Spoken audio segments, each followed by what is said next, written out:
jump in with some Gulfstream. Brian, good morning. Yeah, good morning, Seth. Happy New Year to you. Happy New Year to everyone back home. And I think a lot of us are eagerly awaiting 2021, huh? Yeah, exactly. It was a tough 2020. The racing game pushed through it well, and a lot of venues had very good numbers despite the situation, and we hope over the next few months as things will still play out kind of as they have over the past year or so. But we're hoping when we get to the middle of the year, or late spring, early summer, things turn around a little bit. Just before we get to Aqueduct and Gulfstream, we'll touch on you're down at Fairgrounds. Obviously, we watch you in the afternoon during the live action and doing the paddock and the pregame and whatnot. Looked like Thursday, I texted you because I had a bankroll and I was checking to see if you had any ideas. Thursday, it looked like the weather not so good down there. Yesterday, though, it looked like a beautiful day down in New Orleans. Yeah, I mean, Thursday was hellacious with the weather. I mean, there was a brief hurricane warning. We thought there might be hail and stuff like that. It really ended up just being really heavy rain, and because of that, it whacked out. Yesterday was as nice a day as it's been down here. Unfortunately, we were off the turf from the rain on Thursday. We think hopefully we'll be back on the turf today. We don't know that for sure. It's so early right now in the morning here, but we think so. And the weather's supposed to be really good today. But yeah, because of that rain, it washed off 4 really good races yesterday off the turf. We've got a 10 race card today. And we're kind of, Joe Christopher and I were talking yesterday on the air, and the LeCompte is 2 weeks from today, but because they draw so early down here, we'll actually be drawing those races, 6 stakes races next Saturday. So there's a lot to look forward to, kicking off the road to the not only the Louisiana Derby, but obviously the Kentucky Derby as well. It's here sooner rather than later, Seth. Yeah, they got a great 3-year-old path down there in New Orleans at the fairgrounds for both the boys and the girls. Looking forward to that weekend, 2 weeks from today down there with the LeCompte and some other great stakes races on the card. We'll certainly talk about that when we get to that weekend. Just before we get to the horse racing action this afternoon, have to touch on, because yesterday's big sports news was, of course, the 2 playoff games. Notre Dame gets knocked out again. Alabama looked good. It looks like a championship game that is set up very well, because Alabama looked good. Ohio State looked phenomenal yesterday. Yeah, I'm as you know, a big Oklahoma fan, and the difference between Oklahoma's in that same boat as Notre Dame. The difference between the top 3 programs, Alabama, Clemson, and Ohio State, to the rest of college football. You watch the first possession of that game yesterday, and it's evident. It's right in front of you. The talent difference is so evident.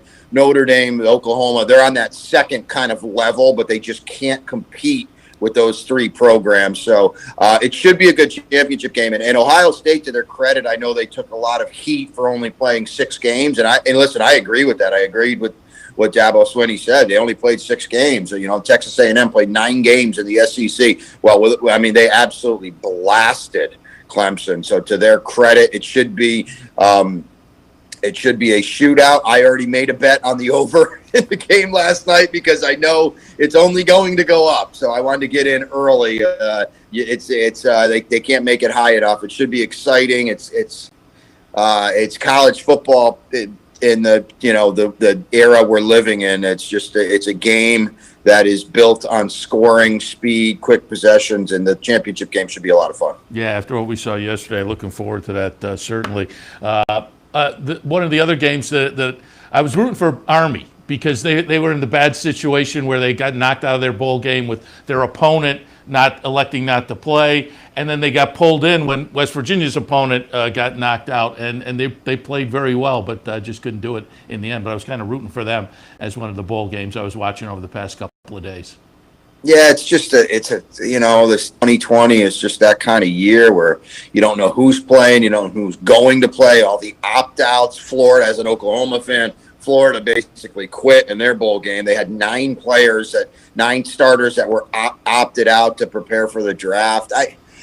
Seth, as a college football fan, I don't have the answer. I heard Mac Brown said it was interesting. They should pay the kids to play the bowl game. It's a bad look when you play X amount of regular season games, and then when the game that matters comes up, you say, I don't want to play because I fear getting hurt. Why'd you play in the first 10 to begin with then? So I don't have the answer.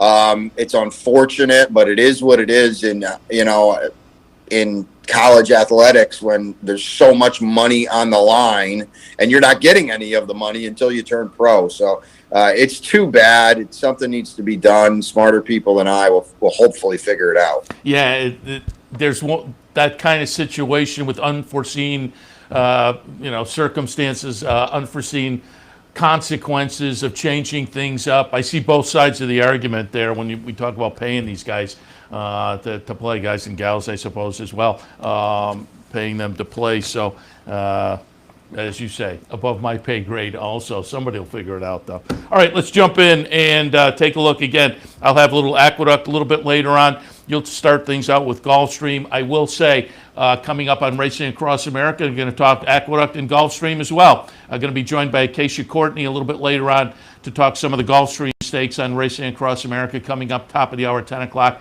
And Dave Brennig will join me as well. We'll recap yesterday's Jerome. Cap O'Kane got it done there to kick off the 3-year-old season in New York. And he had a nice interview with Dave O'Rourke to end the year. And in that article talked about some changes potentially coming up from NYRA. Belmont maybe getting a redo and whatnot. So we'll touch on that as well with Dave Brennig. So stay tuned for that, top of the hour. All right, we'll jump in with Gulfstream on this Saturday afternoon. Post time schedule for 12:05. The opener at Gulfstream, a maiden 20 claimer. They will go 5 on the grass. Just 11-4 straight, Seth. I mean, you're seeing at Gulfstream already. You and I talked about it off the air. There's just a lot of races where it's like, okay, this horse is going to win, or I have no idea what's going to happen. And already in the meet, we're seeing some of those. I've just got it 11-4. Mia Solomia. We'll say that real quick. Pete Aiello's got his hands full. That second last time with a big number. Now we're outside with this attack post in a very, very weak field. That should get it done. That was first time Delgado last time. Saez is here, sticks around, rode last time. And she just looks tough of a very, very modest bunch. Alluring Rumba is my lone B. My only second place finisher. She was behind her last time, got back to the turf, ran very, very well. I just like the speed of Mia Solomia as opposed to Alluring Urumba, who's going to be behind her a little bit. So that's the play, 11-4. I will mention Ill Will on the drop in the long layoff. Hasn't run since December of 19 at Tampa. Paco Lopez is here. I think that bodes well. But she was going longer at Tampa. Might need this one off the shelf. It's just another reason why it's straight 11-4 for me. All right, let's turn the page to race number 2. We are still in the maiden ranks. Now we're dropping down to the 12-5 level, moving over to the main track, the one-turn mile.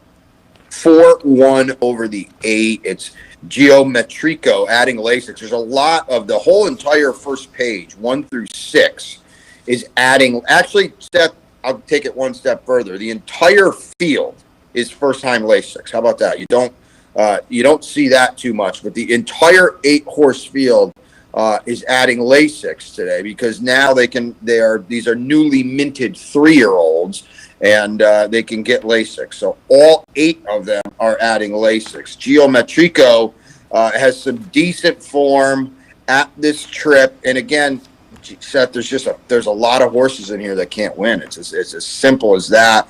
It's watered down. I think this one on top, the Lasix, hopefully will sharpen him up a little bit. I'll take him from close range down inside. Navajo Creed, another Lasix runner, dropped last time, drops again today. Hasn't done a lot of running, but is coming out of better races and has some pretty decent figures, at least for this group. And then outside, number 8, Hard Game.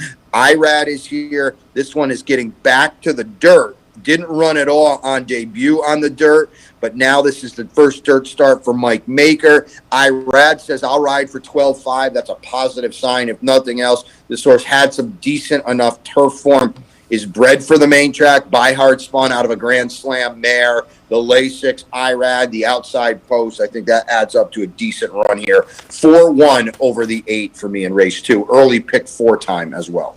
And again, a reminder, you can find these selections as well, my selections and Brian's selections, capitalotb.com. Look at the handicapping link, pull up Handicappers Report, nice printable sheet. Third race at Gulfstream today, bottom level conditional claimers going 3/4 of a mile. 3 over the 5-4. The Rain Man, cleverly spelled there. I like this one from close range. IRAD is here, another class dropper. Going to try dirt for the first time, Seth, by Old Forester out of a double honor mare. So there is some dirt in the pedigree. Was up in Canada. Mike DePaulo had this one turf to PETA, bred for the main track. He enlists IRAD. So obviously, A, there's a lot of intent here. And then B, I think IRAD, the connections feel that this one will handle the main track. The Rain Man, I will put on top. Yes for less at 1 for 24 with 9 second place finishes. Yikes. You know the MO there. And that's why I've got this one in second.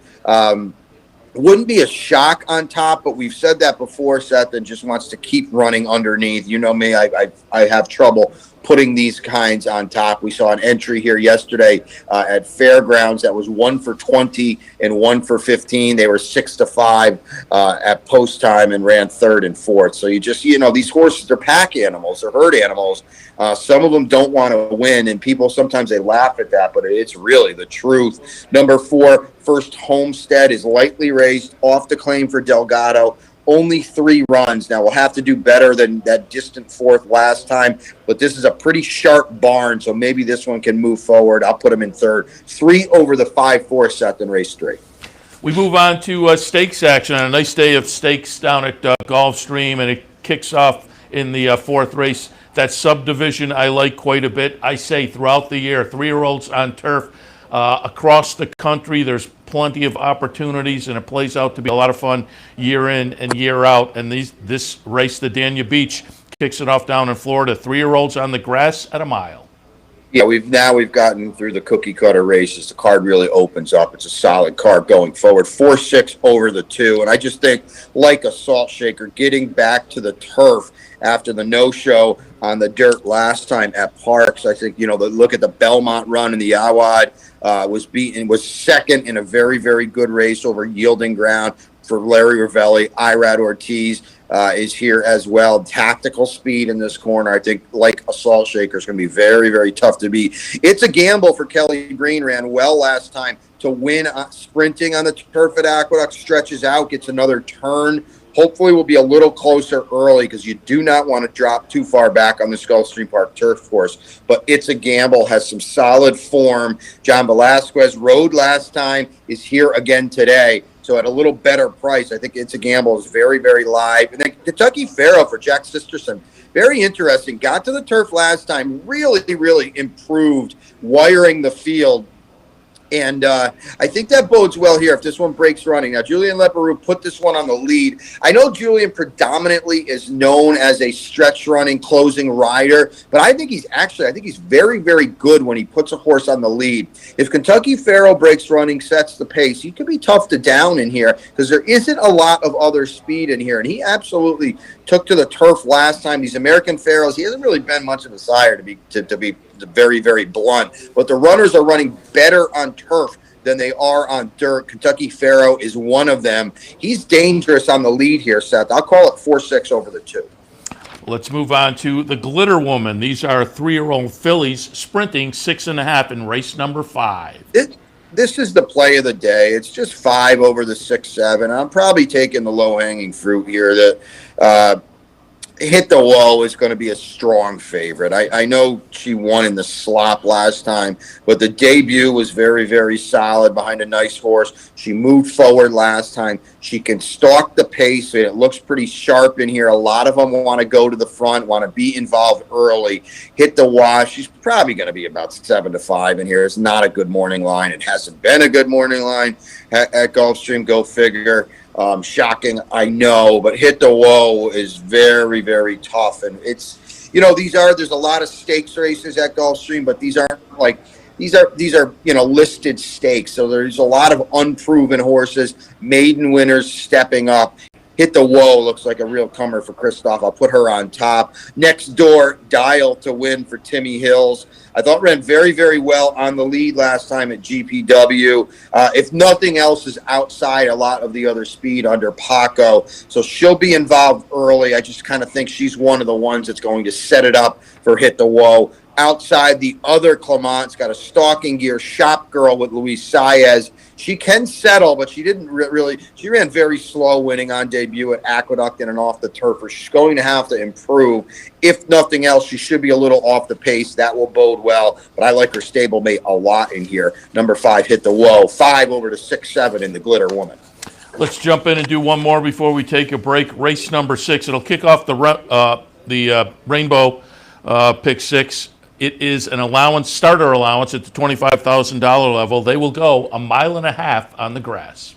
Yeah, 1.5 miles is obviously the wild card because that's a distance some of these are unaccustomed to. It's 5-2 over the 3-8, and this could be the worst morning line ever. I mean, Rajika, I would think Rajika is going to be about 3-1, 7-2. He's got her at 12-1. It's impossible. So I hope everybody that's watching don't think I'm reaching here. We've got Jose Ortiz and Safi Joseph on a horse dropping out of the Claiming Crown, dropping out of a 2X at Keeneland for potent connection. So I'm thinking Rajika about 3-1. 7-2, maybe we can get 4-1, but the form is very, very strong on figures. This is a class drop. This is a field that's kind of very muddled. It's tough to really like someone. It's a deep and competitive race. The 1.5 miles is, as I mentioned, it's the separator. You don't necessarily know who's going to handle it. I thought Rajika ran very sneaky good 2 back at Keeneland at the trip against a lot better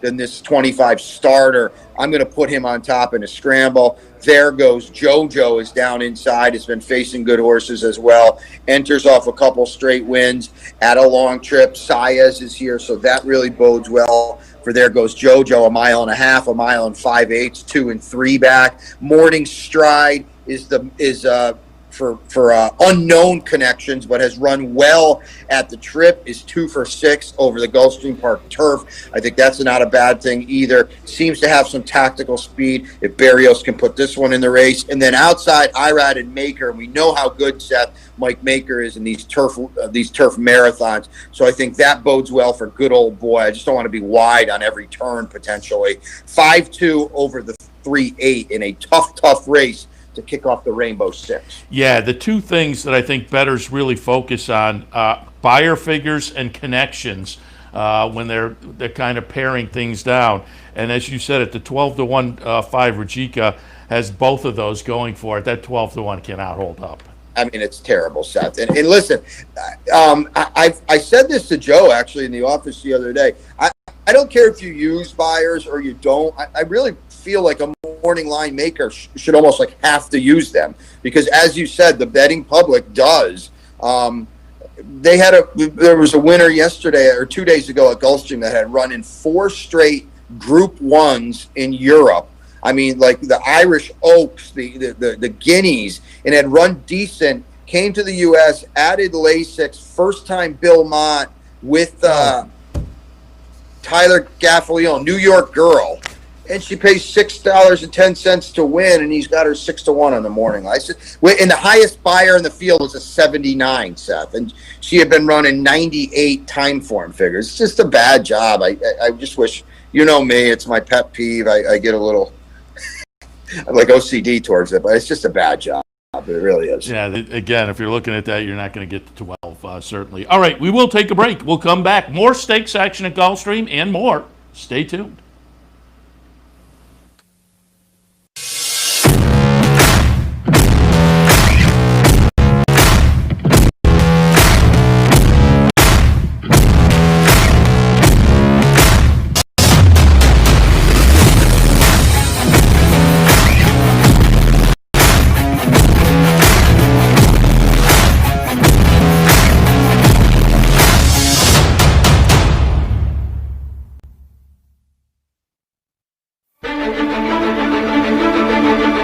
Horses racing, people betting. It's been going on since before the Roman Empire. And the fastest horse is still the one that wins. Where there's gambling, there's cheating. That hasn't changed either. What has changed are the tools used to combat doping and cheaters. Today, professional horse racing operates under an aggressive anti-doping program, testing labs on par with the Olympics, and standards tougher than human sport. For 85 years, the Association of Racing Commissioners International has fought for safe horses and honest sport. ARCI standards form the basis for the rules of racing. Today, they call for a new expanded program to protect all horses, young and old. To join with them or learn more, visit arci.com.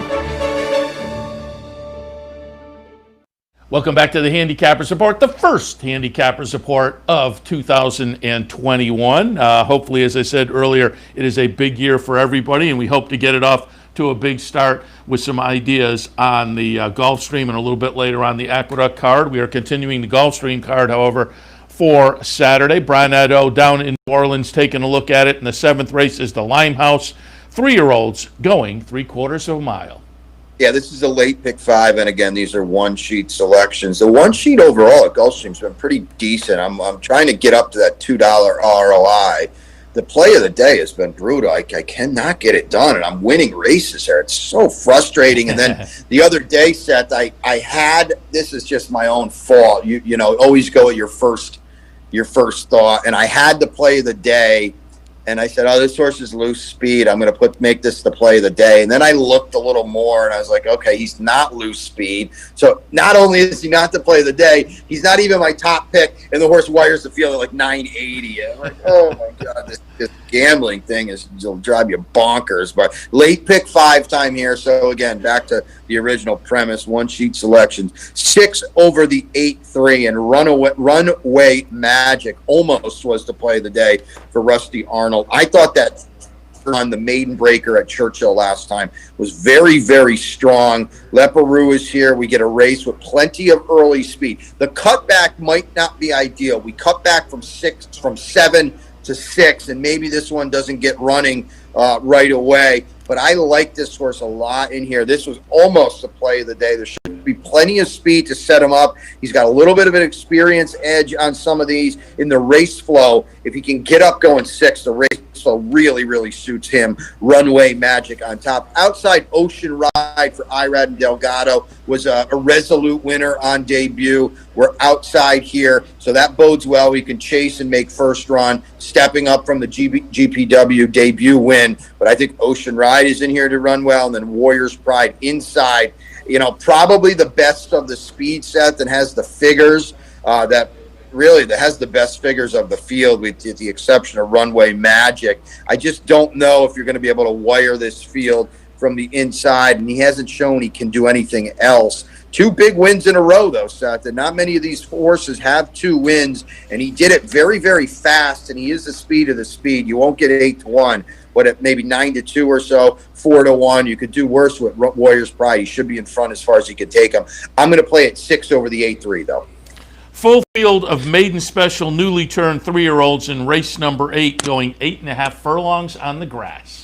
Yeah, it's a tough race. I've got, again, another race where a ton of them are adding Lasix as newly minted 3-year-olds. 6-9 over the 12-5 for me. I'll take the experience and seemingly the progression of Crew Dragon for Mott. We know Bill is not a first-out guy. Speaking of progression, he likes to get them into the fray. This one seems to be moving forward. Now we add Lasix. Junior Alvarado is riding well at Gulfstream. I think this one from a tactical position looks really, really good in here. I'm hoping for a breakthrough run with the Lasix going on. Late pick 4 time here as well. The 9, Prayer Brook, is an odd one for Pletcher because, Seth, this is half the run happy. How about that? Debuting 2 turns on the turf. So it's just very, very weird. And Todd is, as we kind of probably thought he would be, he's off to a hot start at Gulfstream. He always is. Main man Irad is here. He now typically employs the Ortiz brothers. Prayer Book, it could be any kind. It's just odd to me that he's not only going to debut on the turf, but he's going to debut at 2 turns. He's run happies, not really running all that well, and you wouldn't think 2 turns on the turf would be the spot, but here he is. I don't train horses. Todd Pletcher does, and he's going to be in the Hall of Fame. So in Todd we trust. Prayer Book, I would think, runs well. The other Pletcher, we'll call him, from the parking lot, Win From Within, has run okay in 3 starts. Now tries turf He's one of those Into Mischiefs that you love so much. Luis Saez is here. Into Mischiefs does everything. Turf, dirt, short, long. I don't really know why this one's favored.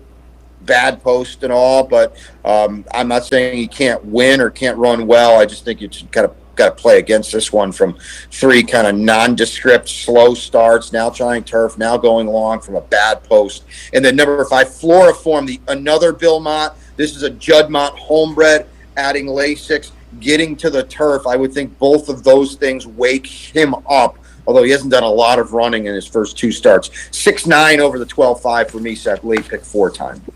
The Ginger Brew is race number 9. We had the 3-year-old boys on the turf a little bit earlier. Now we have the 3-year-old girls trying a mile on the grass. 1-3 over the 7-6. Oyster Box was good-looking winner on debut, sprinting for Graham Motion in October. Now he's been patient with her. He stretches her out. She can save all the ground from the inside. Tactical speed, I would think she'll be closer on the stretch out too. There's a lot to like about Oyster Box. I think she's a filly that could be going places. A big-time pedigree here too. By Tappet out of a Dynaformer mare, so I like her. I like her future. She could be a really, really nice runner for a potent turf barn.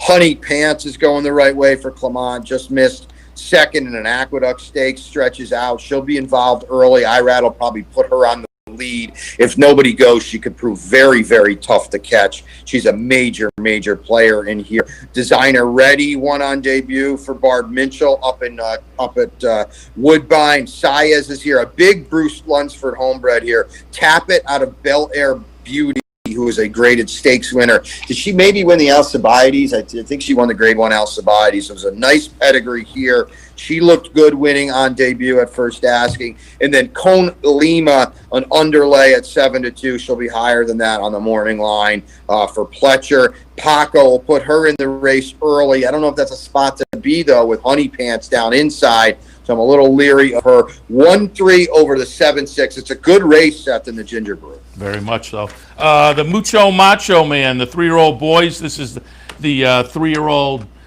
early Derby Trail race on the card today. 3-year-olds going the 1-turn mile.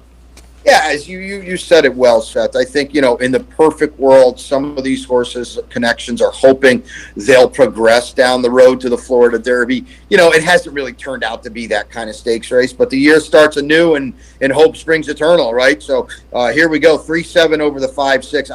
I thought Easy Time was pretty good on debut at Woodbine, Seth Cassie. Yes, steps up, but there's no one in here. You're going to get half this morning line. He'll be 5 or 6 to 1 with Jose Ortiz, but he was bet on debut. He won like a good thing. They paid a lot of money for this, not this time. Who's siring, has been a pretty precocious debut sire as a 2-year-old. Now we're 3-year-olds. I think Easy Time is a nice prospect for the barn. It's great to see Jose Ortiz land here. It'll be 9-2, 5-1. You're not going to get 12-1, but I think Easy Time is very, very live. Looks like a player in here. Picking Time, I had this horse 2 back. I couldn't believe he paid what he paid in the Nashua. It was a short field, not a good race. He didn't see it out in the Remsen. He was going 2 turns. The Remsen wasn't a good race, but I don't know if he's a 2-turn horse, Seth. So he's back doing what he wants to do today. He's back at 1 turn. You look at the Nashua win for Kelly Breen. It was very, very strong. He's got experience. He's a solid runner. He's back kind of with friends today. Picking Time is very, very logical. Muda Sabik, I don't think he's very good, Seth, to be quite honest with you. And now he's back on dirt. If you have a 3-year-old with some talent, and he does have talent, you're supposed to run him on dirt, and that's what Todd does. He got blown away by Jackie's Warrior and Reinvestment Risk and the Hopeful. Those 2 horses didn't really necessarily run on, so you can kind of pick apart the Hopeful a little bit, but Jackie's Warrior was awesome up until the Breeders' Cup. Muda Sabik then went to turf. Now he's back on dirt. His debut was very, very strong, but Seth, he needs to prove it to me that he's like a stakes kind of dirt horse. I haven't seen it yet. If you're going to be 5-2, no, thank you. And then Awesome Jerry, Awesome Jerry with IRAD, blinkers on, Safi Joseph. Look at this barn, 45% from a 44 horse sample when they use an IRAD. So Awesome Jerry is in here to run well. He's run pretty well. He adds blinkers for a little bit more focus too. Got Lasix last time. The Lasix comes off because this is a stakes race. But I think Awesome Jerry can get a piece in here. But I'll take the promise of easy time, 3-7 over the 5-6. And we wrap it up at Gulfstream on Saturday afternoon, about 5:15 today. Race number 11, $25,000 to $35,000 B condition claimers, going 1.16 miles on the grass. 3-6 over the 4-8. I'll just take a price with Troubling Moon. It's a deep race, Seth. It's a tough race to end the Rainbow Six. The late pick 5, late pick 4. Troubling Moon's got some decent form. Leparoux is here, seems to be able to run on late. I'll take him on top in a real scramble. 3-6 over the 4-8. Very good. We will take a break. When we come back, we will shift our attention to Aqueduct for Saturday afternoon. Stay tuned. Welcome to Albany County, an incredible destination to live, work, and play, with easy connections to more than a dozen cities from our vibrant modern airport. It's a short trip downtown to a hive of culture and amusement, from world-class shows at the newly renovated Times Union Center to reliving the past at the New York State Museum. From outdoor recreation to shopping to nightlife, Albany County has something for everyone. We'll see you soon. What if there was a way to become a better horse player, have a better knowledge of the game, to be more successful? What if there were a way to take what you've learned, what you know, and make better decisions, better choices? In horse racing, knowledge is a powerful tool. Race results and replays, past performances and live streaming, wagering from all your digital devices. Capital OTB. Become a better horse player.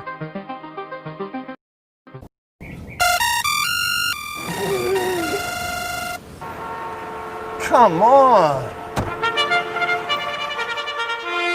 I want sales reports on my desk by Monday. Whoops. My bad. Love racing? RTN brings you every live simulcast on your home television, plus live video streaming and race replays on your PC and mobile devices. To order, visit rtn.tv. RTN, a breed apart. Welcome back to the Handicappers Report. Brian and Seth with you on the first Saturday of the new year, and I think a lot of people are excited about that, 2021. Hopefully we're going to give you some winners. Gulfstream for me on a stakes-laden card. Seth's going to get right into Aqueduct here. Not to interrupt, but let me add, New Orleans is like a party town. Was there anything happening New Year's Eve? Maybe that's not at all. They had to close down, I think, at 10 or 11. You know me. I enjoy a beverage or 12, but I am not a New Orleans guy. I've been here many times, and Joe and I went and we got some oysters on Thursday. So we can walk right to Bourbon Street. It's a 12-15 minute walk. We went down and got a beer and some oysters, and it was kind of busy. And then we saw on the news on New Year's Eve that it was pretty crowded, but obviously, Seth, not like it normally would be. And I believe they had to shut down or stop serving alcohol either 10 or 11 o'clock. So it's definitely different. The fireworks were all over the place. But yeah, excuse me, it's definitely, much more. It was much more reserved for sure. Yeah. Well, 2020 out the rearview mirror. So 2021, as I said, still knocking wood, but I think a few months down the road, hopefully we're back to some sense of normalcy. Here's hoping. Hopefully we'll be able to see everybody at Saratoga this summer as well. I hope so. But at Aqueduct at 12:20, they don't really need to worry about fans. But at 12:20 in the PM, the opener, it's a $40,000 maiden claimer. 4-year-olds and up. Happy birthday to all the thoroughbreds, by the way. 6 furlongs on the main track. I mastered the obvious 6, 7, 3, and 2. I put the Klarovich runner on top. It's Abreu, however. It's not Chad Brown. Started the career with Chad Brown, but has moved into the Abreu barn. But more importantly, goes maiden special weight to maiden claiming. Numbers-wise, has a little bit of an edge on this bunch. And again, with those connections, with the class move, we'll put Democratic values on top. Joycey has pizzazz in the second spot. Comes in from a string of races at Laurel and is also making that potent class move, maiden special weight to maiden claiming, with some good tries. Showed some speed last time going the one-turn mile down at Laurel. That may bode very well for this afternoon. Nice outside post position. And ouch, ouch, ouch. Wayne Potts firster by Arch. A sire that to me is sneaky good with win early types. I don't know what his stats are this year, but in the past few years, Arch has been okay. And again, a horse you can look at for debut runners to maybe sneak one in. And this is not a strong field. If you get some odds in here, maybe worth taking a little bit of a look at this one to make a little noise in here. So for me, in the opener, 6, 7, 3, and 2. Race 2 kicks off the early pick 4. It's a 16K 2L fillies and mares 4 and up, 6 furlongs on the main track. 4, 1, 2, and 7. Left leaning Lucy on top for Dave Donk. Has some positional early speed. Dropped to this level last time. Showed a little bit of that speed and then faded. I'm not thrilled with the fade jobs that this horse typically does, but at this level and looking at the rest of this particular field today, I think this horse may fit with this bunch and maybe breaks through this N2L level. I put it on top. I will admit, not with a lot of confidence, however. Tough Bird also has some early speed from the rail. Came from Churchill to Aqueduct last time, showed that speed before fading, but against 40 claimers, 40 conditional claimers, as opposed to 16 today. So with the class move, maybe that speed from the rail a little more potent. And then Jeremiah Engelhardt has Wings of Fire, just being lightly raced in a field of N2L runners who otherwise have had a number of tries and still only have the one victory. But this one, a debut victory, start number 2. So again, lightly raced, probably has to move up a little bit number-wise. But with the one race under the belt, there's probably still some upside potential. So I could make the argument there as the fresher face in this field of otherwise kind of veteran performers stuck at the one win. In the second race at Aqueduct, I have it 4, 1, 2, and 7. Race 3, it's the 1X allowance, 4-year-olds and up, 6 furlongs, again, on the main track. Our friends at West Point Thoroughbreds have an instinctive rhythm, and I looked around and I eventually just wound up there. You know, again, master of the obvious, 5, 4, 1, and 6. This one comes off of a nice maiden breaker in career start number 5, but it just seems like if you look at the numbers just moving forward, the form cycle is in a good spot. It seems like the potential is there to break through this N1X level in the first try at it. Sometimes horses will need a start or two to get through that next level. But again, given what we've seen over the past couple of starts, I think this horse is in good form right now and may just zoom through this level. Instinctive Rhythm on top. Second spot, we'll go with Rejected again. It's Mike Maker, Manny Franco on board.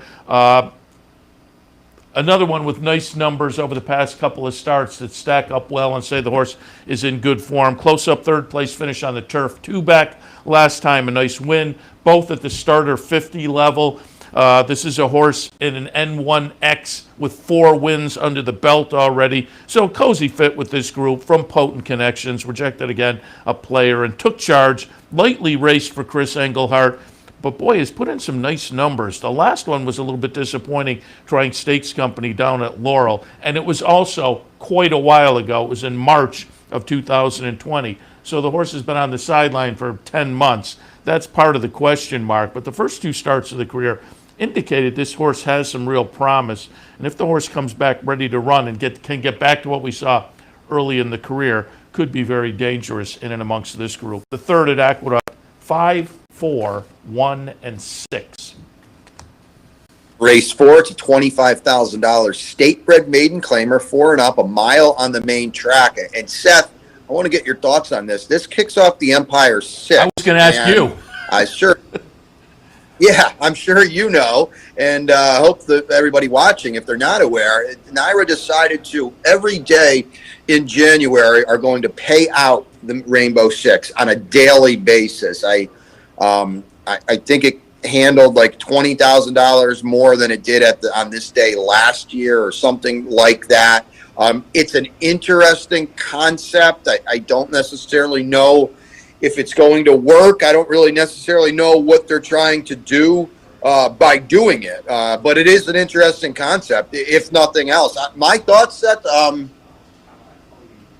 don't like the jackpot bets to begin with. And I really don't like this, to be honest with you. I'd rather, at least if you're going to insist on having a jackpot, I'm personally, I would want it to run up and have a chance at a big pool. But yeah, no, as I say, I was going to ask you your opinion, because I'm very curious how this is going to play out. And again, if people haven't heard, just a couple of weeks ago, within the past couple of weeks, NYRA announced every day they'll pay off. So it's essentially like a pick 4 or pick 5 in the way it pays. It's not going to carry over without a single winner. It'll pay every day. Again, I'm interested to see how it plays out. I find it hard to believe it's going to play out positively, in that I think these jackpot bets, the whole purpose is like at Gulfstream today, their guarantee is 1.1 million. And so even with the consolation, you can wind up with a decent little ticket. And then you get to that mandatory pay, people send it in. So it's good for the track, and depending on how they card the races, it can be good for players as well. I don't like when situations like a couple days ago, the last day of the year at Aqueduct, you had $100,000. I like it if a ton of people can come up with $2,000 or $3,000 on maybe a $60 or $100 ticket. I'm more like that on those mandatory days. But it's good for the track, good for the bettors. If you get that, they put a lot of money in. So I'm going to be interested to see how this plays out, because it's just hard to believe it's going to work out well in this situation. yeah, and I don't know what is working out well. You know what I mean? I know what that is. I mean, do they have a number and they say, well, we want $150,000 a day? I don't know how they even measure it. So it'll be interesting. It's interesting. Maybe DG can tell you when he's on, but I'm sure he talked to Dave O'Rourke about it. His story with Dave was great.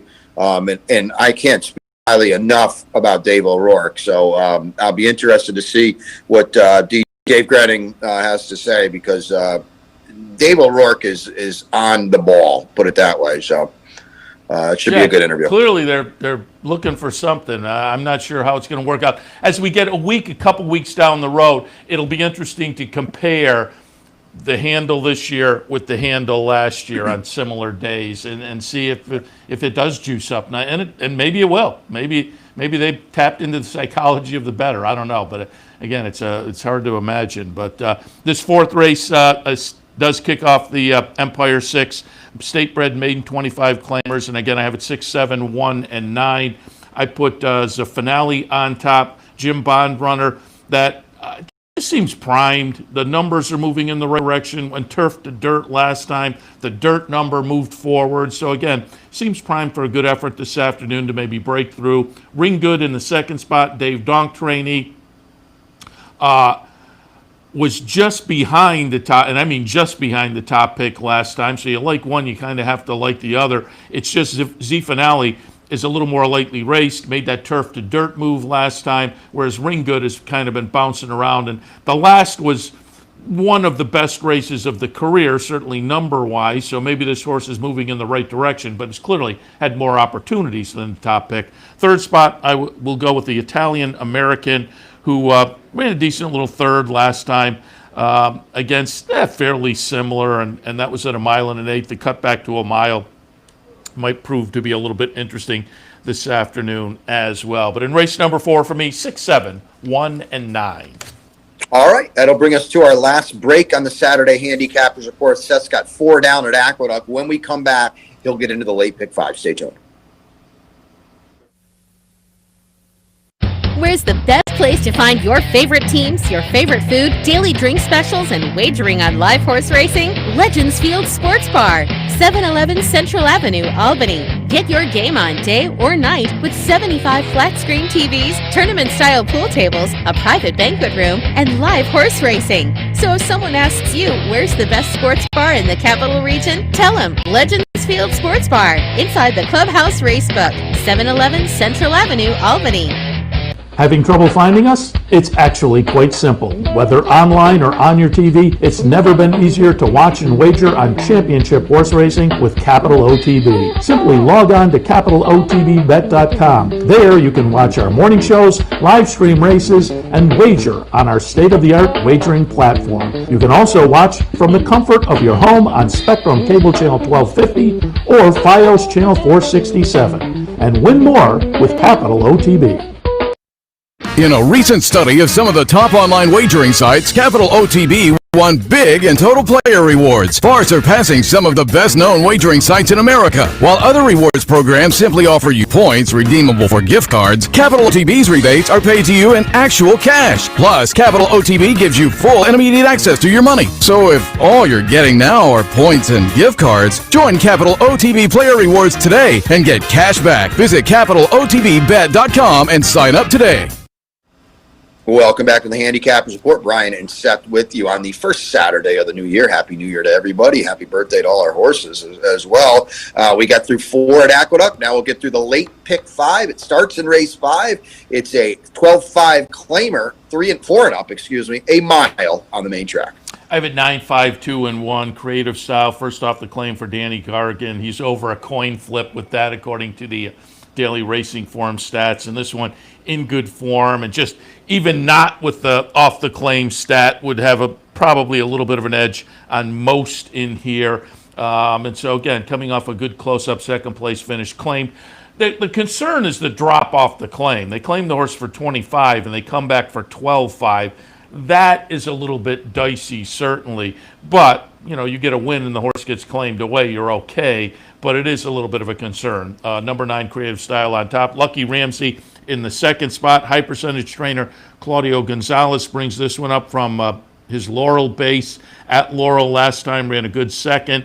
That said, 2 and 3 starts back was in New York. The Belmont start 3 back was pretty good. The Aqueduct start 2 back, not as good. We need more of the Belmont start, and we'll see, because at Aqueduct, is this a negative horse for a course? Because at 5 tries at Aqueduct, has not hit the board yet. But the 2 starts back was on a sloppy seal track. Maybe that played into it. But there is that whole, does this horse just not appreciate Aqueduct kind of question mark that has to be answered. But I'm hoping off of that last at Laurel, this horse is in some decent form and does improve the Aqueduct record this afternoon. Third spot, we'll look at Hardcore Folklore. Nice win last time at Aqueduct. Nice win 2 back at Aqueduct. Both were at the 10 level. This is at 12-5. I don't think that's a significant move up the claiming ladder. I think the horse is still going to fit very nicely for trainer Wayne Potts, who's making a little noise on the New York move this winter, and I think this one will be a player in here. In the 5th at Aqueduct, 9-5, 2-1.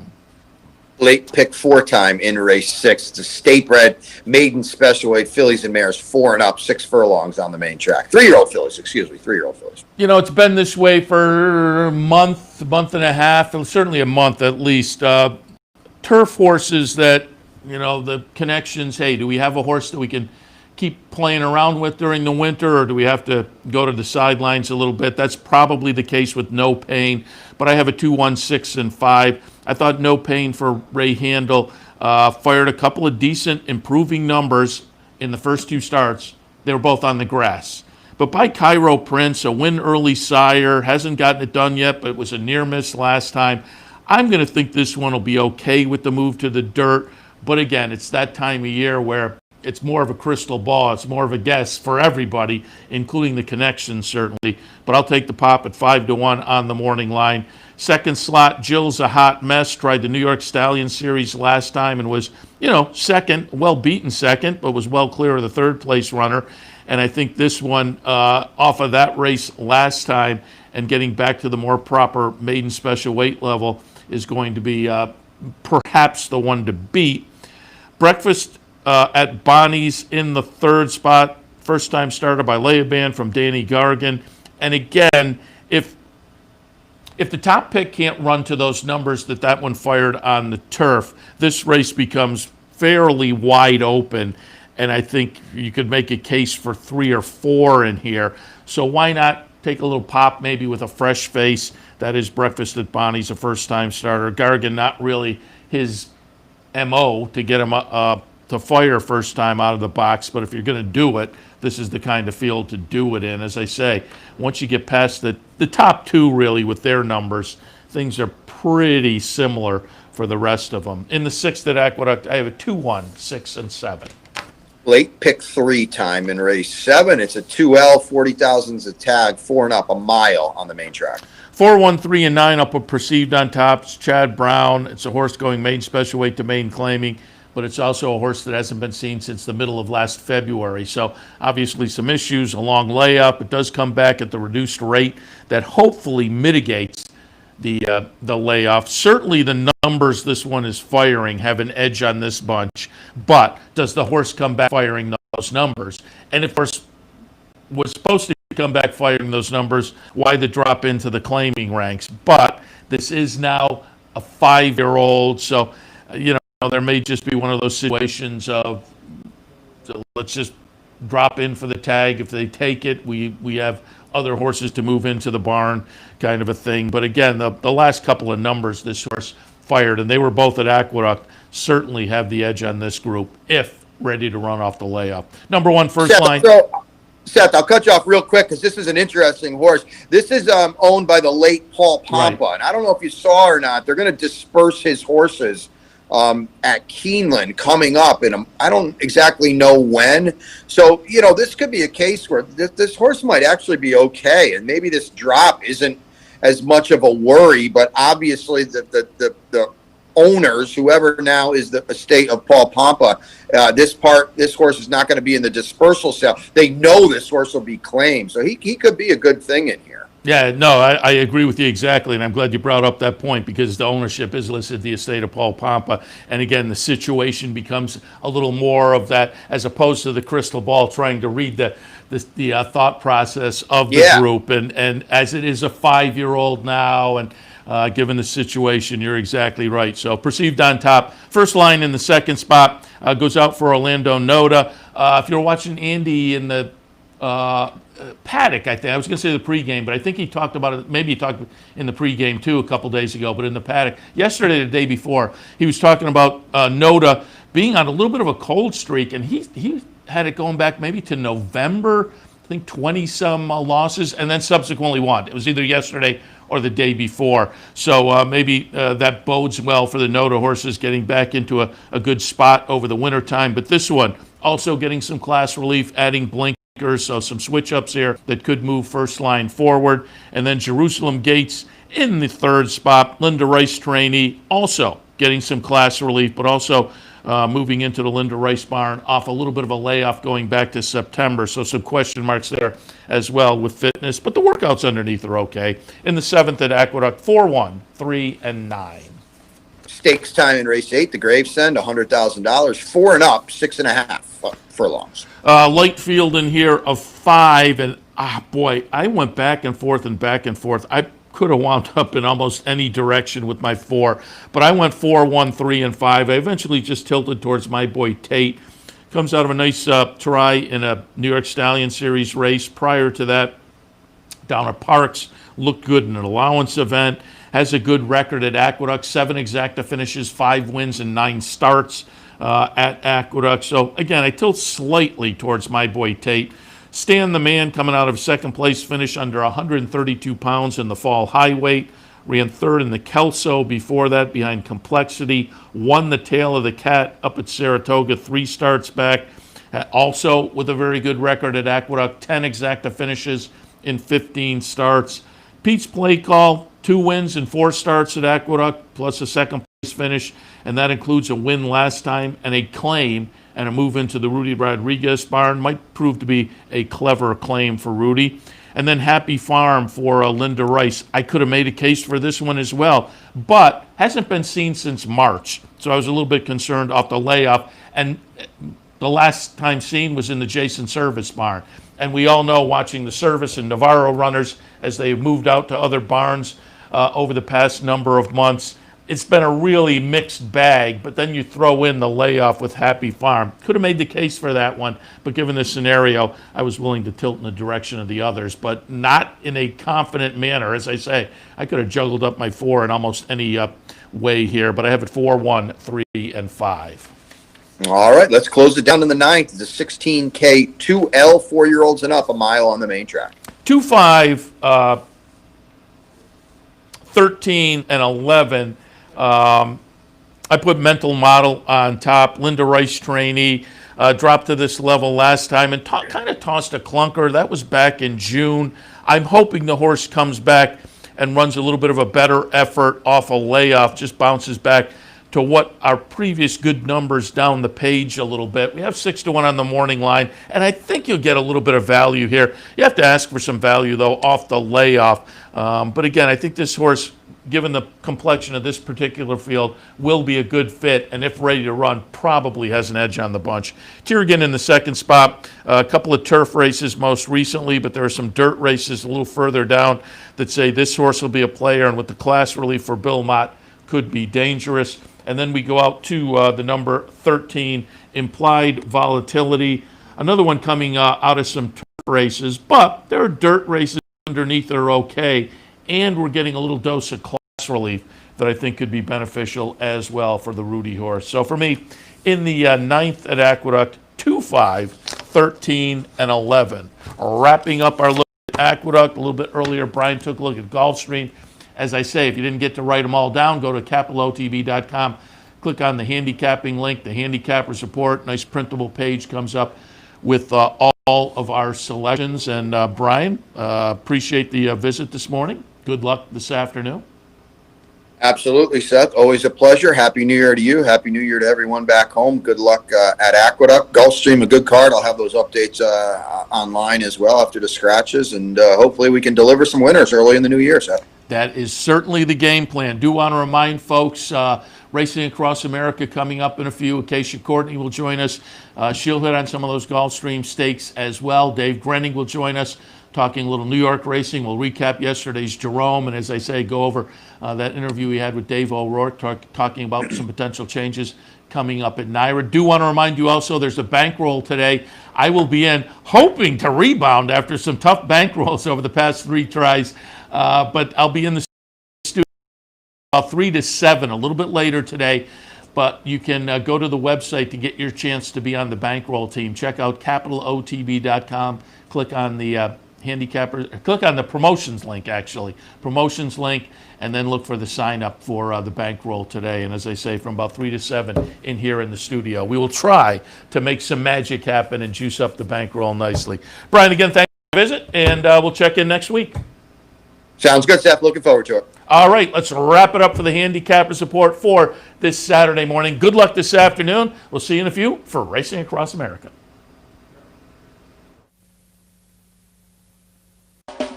You're watching OTB TV, a service of Capital Off Track Betting.